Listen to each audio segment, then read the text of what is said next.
দর্শক আসসালামু আলাইকুম। আমি চলে আসলাম তারোলা। আর তারোলা থেকে তারোলা একটা কাজে আসছিলাম, তো হঠাৎ আমাকে একটা ভাই বললো বটের গাছ ব্যাপারে আলোচনা। তো আমি সেই বটের গাছ দেখার জন্য চলে আসলাম। তারোলা থেকে 2 কিলো পশ্চিমে আসলেই এই এত সুন্দর একটা বটের গাছ আপনারা দেখতে পারবেন। আর এই বটের গাছের যে জায়গার নাম হলো যে ফুত্তিতোলা। আর এই এই জায়গার নাম নাকি ফুত্তিতোলা।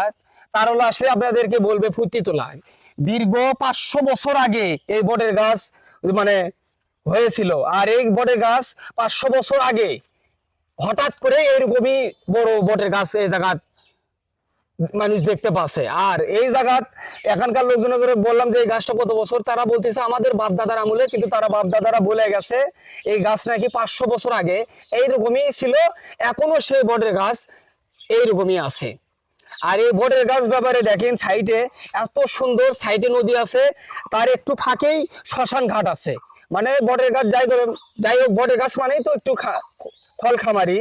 আপনাদেরকে আরো ভিডিওর মাধ্যমে দেখাচ্ছি এই বটের গাছ। আপনারা যদি দেখতে চান তাহলে অবশ্যই তারোলা আসবেন। তারোলা থেকে 2 কিলো ফাঁকে আসলেই আপনারা জিজ্ঞাসা করবেন যে ফুত্তিতোলা। আর এই জায়গাতে এসে বসার জায়গা আছে, অনেক কিছুই আছে। সুন্দর একটা বটের গাছ। এই বটের গাছ সেই 500 বছর আগে এনে এরকমই হয়ে আছে। এখানকার লোকজনের আমি জিজ্ঞাসা করেছিলাম যে তারা এই বটের গাছকে ছোট নিয়ে এত দেখছে। তারা বলতেছে যে আমার বাপ দাদারাও তারা বলে যে এই বটের গাছ আমরা হওয়ার পর থেকে এইরকম সাইজই দেখতে পাচ্ছে।